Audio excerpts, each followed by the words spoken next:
Hi guys, it's Miss Karen, the Young Adult Librarian at the Goshen Public Library, and I'm back again with a brand new box of books. So excited about this box, honestly, because I think there are some great books in it. Let's get right to it. It's been a while since I got a big box, so that is exciting too. Let's see. Flip it around. Get the other end open. These are books I think I've been waiting for a while. Let's see what we've got. First one is called Shine, and it's by Jessica Jung, or Young, not sure. Jessica Young is an international K-pop star, so if you're a K-pop fan, this is going to be a K-pop title. Let's see. What would you give for a chance to live your dreams? For 17-year-old Korean-American Rachel Kim, the answer is almost everything. 6 years ago, she was recruited by DB Entertainment, one of Seoul's largest K-pop labels, known for churning out some of the world's most popular stars. The rules are simple. Train 24/7, be perfect, don't date. Easy, right? Not so much. As the dark scandals of an industry bent on controlling and commodifying beautiful girls begin to bubble up, Rachel wonders if she's strong enough to be a winner, or if she'll end up crushed, especially when she begins to develop feelings for K-pop star and DB golden boy Jason Lee. It's not just that he's charming, sexy, and ridiculously talented. He's also the first person who really understands how badly she wants for her star to rise. Get ready as Jessica Young, K-pop legend and former lead singer of Korea's most famous girl group, Girls' Generation, takes us inside the luxe, hypercolor world of K-pop, where the stakes are high, but for one girl, the cost of success and love might be even higher. It's time for the world to see. This is what it takes to shine. Okay, so if you're a K-pop fan, you're going to want to check out Shine. And even if you're not a K-pop fan, it sounds like it's pretty good romance anyway. So check out Shine. Let's see what's next. Next, we've got Instant Karma by Marissa Meyer. Again, it looks like a bit of a romance here. And I love Marissa Meyer. I've read lots of books by her, so let's see. Chronic overachiever Prudence Daniels is always quick to cast judgment on the lazy, rude, and arrogant residents of her coastal town.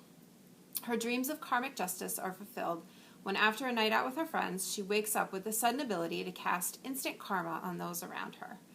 Prue giddily makes use of her power, punishing everyone from public vandals to mean gossips. But there is one person on whom her powers consistently backfire: Quint Erickson, her slacker of a lab partner. Quint is annoyingly cute and impressively noble, especially when it comes to his work with the rescue center for the local sea animals. When Prue resigns herself to working at the rescue center for extra credit, she begins to uncover truths about baby otters, environmental upheaval, and romantic crossed signals. Not necessarily in that order. Her newfound karmic insights reveal how thin the line is between virtue and vanity, generosity and greed, love and hate, and fate. Okay, so this is like a romantic comedy kind of a book, sounds like. With a little bit of magical realism thrown in there. Wouldn't you love to be able to bestow instant karma on some people, right? Let's check out Instant Karma by Marissa Meyer. Next, we have The Left-Handed Booksellers of London by Garth Nix. Garth Nix has lots of other YA books, so you may already be a fan of his, but if not, let's see what this one's about. In a slightly alternate London in 1983, Susan Arkshaw is looking for her father, a man she has never met. Crime boss Frank Thringley might be able to help her, but Susan doesn't get time to ask Frank any questions before he is turned to dust by the prick of a silver hat pin in the hands of an outrageously attractive Merlin. Merlin is a young left-handed bookseller, one of the fighting ones. With the right-handed booksellers, the intellectual ones, he belongs to an extended family of magical beings who police the mythic and legendary old world when it intrudes on the modern world, in addition to running several bookshops. Susan's search for her father begins with her mother's possibly misremembered or misspelled surnames. a reading room ticket, and a silver cigarette case engraved with something that might be a coat of arms. Merlin has a quest of his own, to find the old world entity who used ordinary criminals to kill his mother. As he and his sister Vivian tread in the path of a botched or covered up police investigation from years past, they find this quest strangely overlaps with Susan's.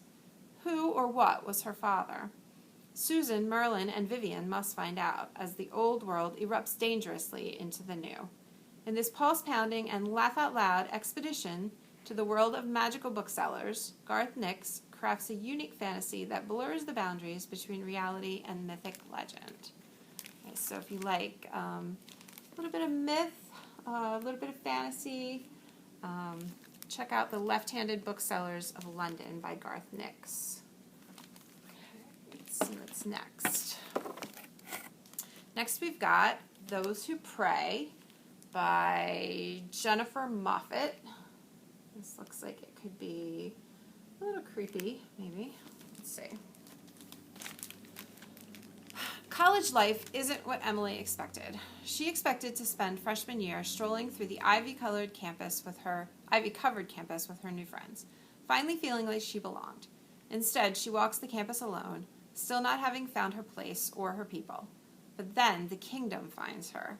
The Kingdom, an exclusive on-campus group, offers everything Emily expected out of college and more.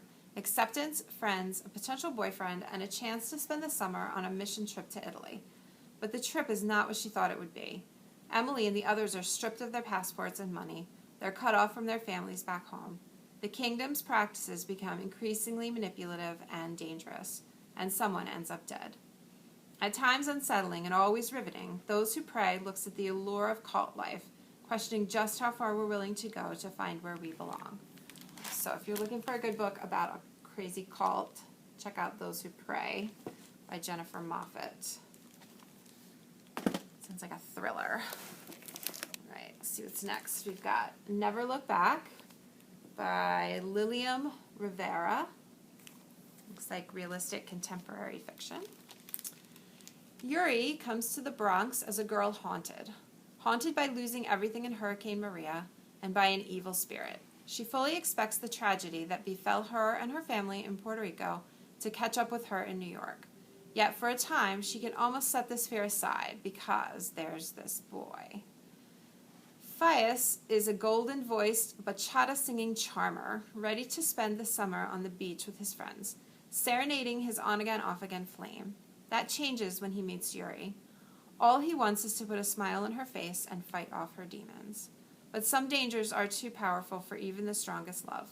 As the world threatens to tear them apart, Yuri and Fias must fight for each other and their lives. Acclaimed author Lilian Rivera reimagines the Greek myth of Orpheus and Eurydice into a timely story about cultural identity, overcoming trauma, and the power of first love. Okay, so this is contemporary fiction with maybe a little bit of magic involved. So if you're interested in that, Never Look Back by Lilian Rivera.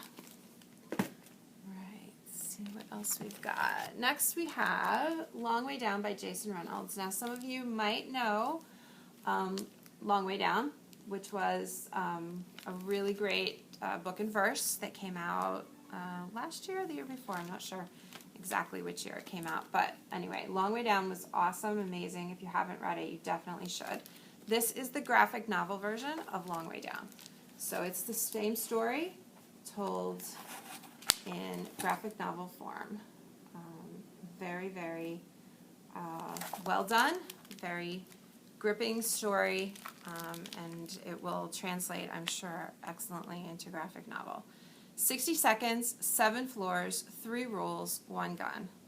Jason Reynolds' #1 New York Times bestselling Long Way Down is even more gripping in this haunting graphic novel format, featuring hundreds of watercolors by Danica Novgorodov. So this is an excellent, excellent book. If you haven't read Long Way Down, I would definitely recommend reading it. You can read both the original version and the graphic novel version, or one or the other, but you should definitely read it. It is excellent.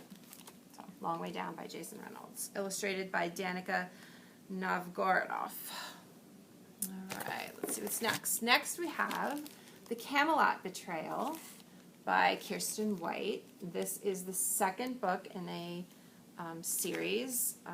Obviously, it is part of the King Arthur Camelot world. So I am not going to tell you about the Camelot Betrayal because I don't want to spoil anything in this series, but I will tell you about the first one, which is the Guinevere Deception. If you're a King Arthur fan, you should definitely check these books out. So let's see. The Guinevere Deception by Kirsten White. Princess Guinevere has come to Camelot to wed a stranger, the charismatic King Arthur. With magic clawing at the kingdom's borders, the great wizard Merlin conjured a solution, sending Guinevere to be Arthur's wife and his protector from those who want to see the young king's idyllic city fail. The catch? Guinevere's real name and her true identity is a secret. She's a changeling, a girl who has given up everything to protect Camelot. To keep Arthur safe, Guinevere must navigate a court in which the old, including Arthur's own family, demand that things continue as they have been, and the new, those drawn by the dream of Camelot, fight for a better way to live. And always, in the green hearts of forests and the black depths of lakes, magic lies in wait to reclaim the land. Arthur's knights believe they are strong enough to face any threat, but Guinevere knows it will take more than swords to keep Camelot free.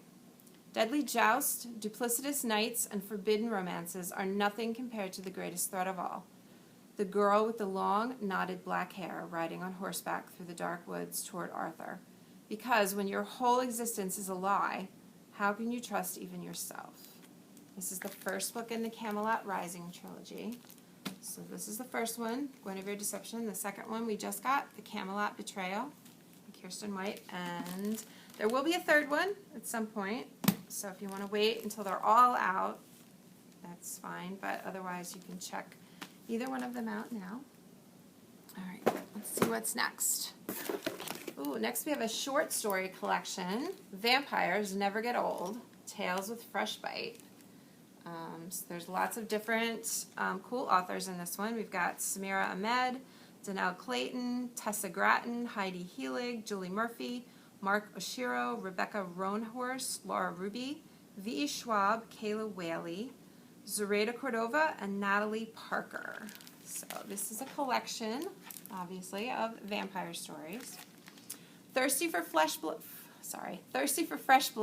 sink your teeth into vampire stories from young adult fiction's leading voices. In this delicious collection, edited by Zoraida Cordova and Natalie Parker, you'll find stories about the lurking vampires of social media, the rebellious vampires hungry for more than just blood, the eager vampires coming out and going out for their first kill, and other bold, breathtaking, dangerous, dreamy, eerie, iconic, powerful creatures of the night. Welcome to the evolution of the vampire and a revolution on the page. Vampires Never Get Old includes stories by authors both best-selling and acclaimed, including Samira Ahmed, Donnell Clayton, Zoraida Cordova, and Natalie C. Parker, Tessa Gratton, Heidi Heelig, Julie Murphy, Mark Oshiro, Rebecca Roanhouse, Laura Ruby, V.E. Schwab, and Kayla Whaley. So this is a collection of vampire stories. We have titles like Seven Nights for Dying, The Boy and the Bell, In Kind, Mirrors, Windows, and Selfies, and First Kill. So there are several stories. So if you like vampires, check out Vampires Never Get Old, Tales with Fresh Bite. For some quick short stories. It's got a great cover too, right? All right, let's see what's next. Next we have, let's see, Early Departures by Justin A. Reynolds. Okay, Early Departures. Looks like it could be contemporary. Let's see. Jamal's best friend Q does not know he's about to die again. He also doesn't know that Jamal tried to save his life, rescuing him from drowning, only to watch Q die in the hospital. Even more complicated, Jamal and Q haven't been best friends in 2 years. Not since Jamal's parents died in a car accident, leaving him and his sister to carry on without them. Grief swallowed Jamal whole, and he blamed Q for causing the accident.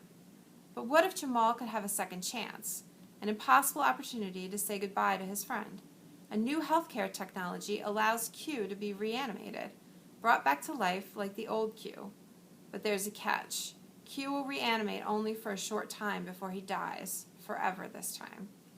Jamal is determined to make things right, but he can't tell Q why he's suddenly trying to be friends with him again, because Q has no idea that he died, and Q's mom is not about to let anyone ruin the miracle by telling him.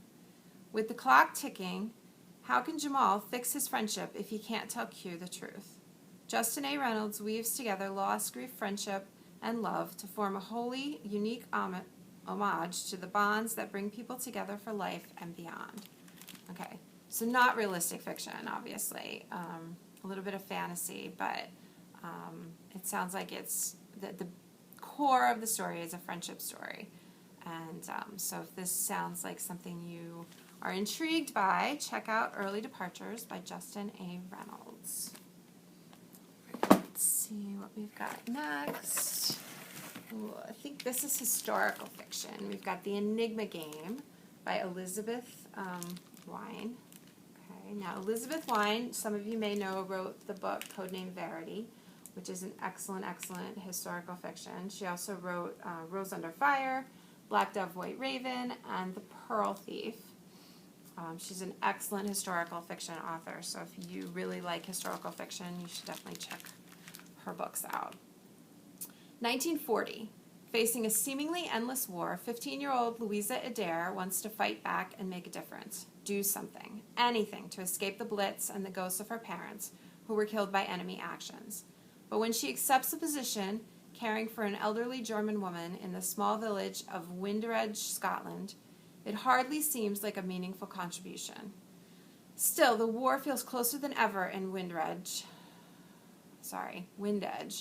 where Ellen McEwen, a volunteer driver at the local Royal Air Force Base, and Jamie Buford Stewart, a flight leader for the 648 Squadron, are facing a barrage of unbreakable code and enemy attacks they can't anticipate.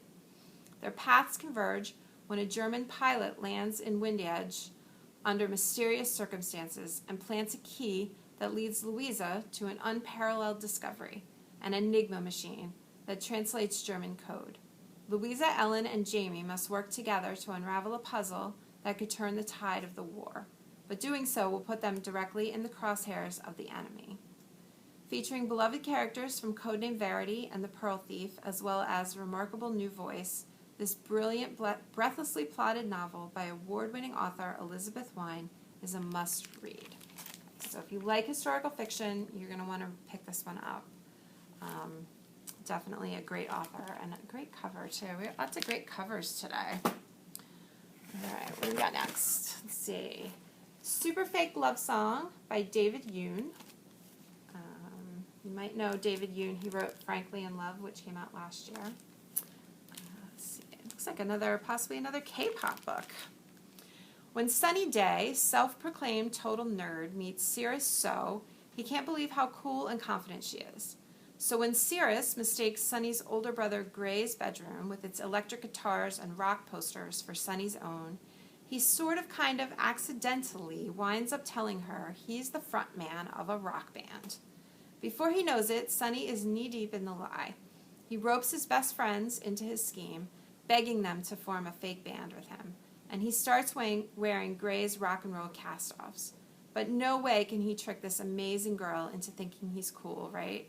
Just when Sunny is about to come clean, Cirrus asks to see them play sometime. Now, there's only one thing to do. Fake it till you make it.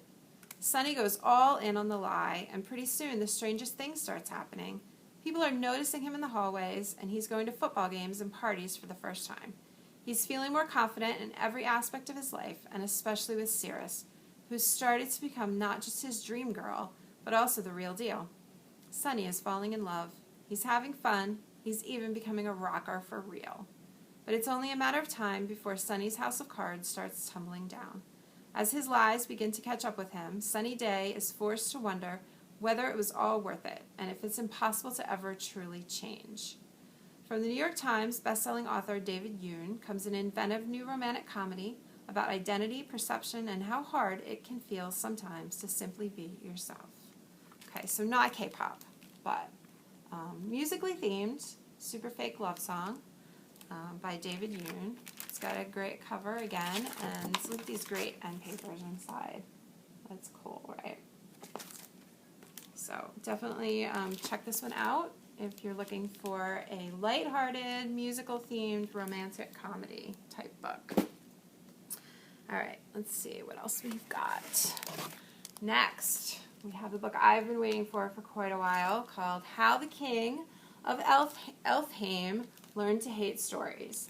And this is a companion book to the Cruel Prince series. So we've got the Cruel Prince, we've got the Wicked King, and we've got the Queen of Nothing, and they're all by Holly Black. If you were a fan of those books, this is a companion book.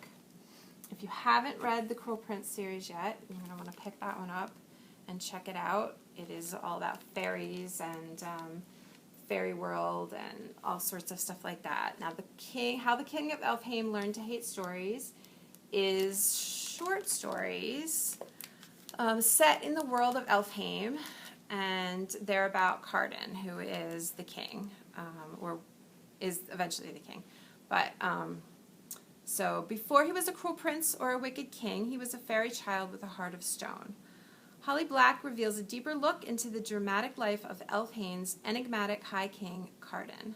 This tale includes delicious details of life before the Cruel Prince, an adventure beyond the Queen of Nothing, and familiar but pivotal moments from the Folk of the Air trilogy, told wholly from Cardan's perspective. So if you have read the trilogy, you're definitely going to want to pick this one up. And it's got some great pictures in it.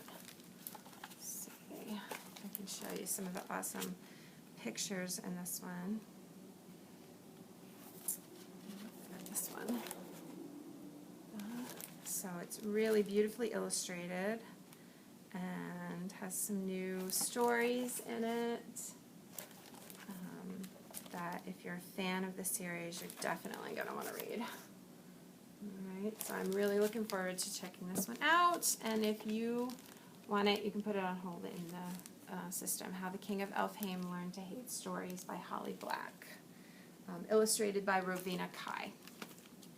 Alright, let's see what else we have. We have The Ever Cruel Kingdom by Rin Chipeco. Now, not too long ago, the first one, this is the second book in the series. The first one came out, which was The Never Tilting World.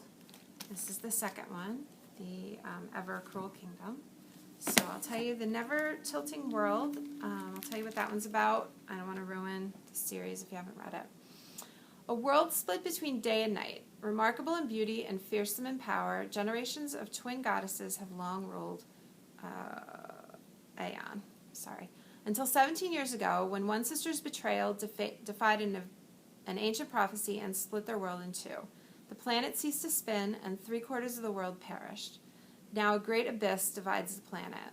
One side, cloaked in perpetual night, the other scorched between an unrelenting sun. While one sister rules Aranth, a frozen city surrounded by a storm-racked sea, her twin inhabits the sand-blocked Golden City. Each goddess has raised a daughter, and each goddess keeps her own secrets about the past. But which spectral forces summon those daughters to the site of the breaking? The two young goddesses, along with a powerful healer from Aranth and a mouthy desert scavenger, set out on separate journeys across treacherous wastelands, desperate to heal their broken world, no matter the sacrifice it demands. So if you haven't read the first one yet, check out the first one, The Never Tilting World, and then you can get the second one, which is The Ever Cruel Kingdom by Rin Chipeco. Alright, I'm running out of room on my table here. Alright, next we have These Violent Delights by Chloe Gong. That is another great cover. I'm telling you, we've got some really great covers this week. The year is 1926, and Shanghai hums to the tune of debauchery. A blood feud between two gangs runs the streets, red, numbing the city to its chaos. At the heart of it all is 18-year-old Juliet Kai, a former flapper girl who has returned to begin her duties as the proud heir of the Scarlet Gang, a network of criminals far above the law. Their only rivals in power are the White Flowers, who have fought the Scarlets for generations. and behind every move is their heir, Roma Montagov, who was Juliet's first love until he betrayed her. But when gangsters on both sides start clawing their own throats out, the people start to whisper of a contagion, a madness, of a monster in the shadows. As the deaths stack up, Juliet and Roma must set their guns aside and work together, no matter their personal grudges. For if they cannot contain this mayhem, then there will be no city left for either of them to rule. In this spectacular reimagining of Shakespeare's Romeo and Juliet, debut author Chloe Gong brings readers on a heart-stopping journey of violence, passion, and star-crossed fates. So these Violent Delights by Chloe Gong is a retelling of Romeo and Juliet.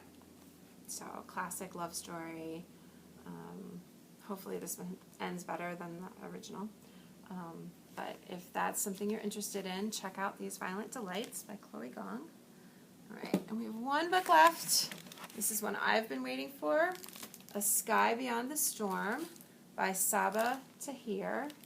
And A Sky Beyond the Storm is the fourth book in the Ember and the Ashes series. This is the first one, the Ember and the Ashes, and then I believe this is the third one, A Reaper at the Gates.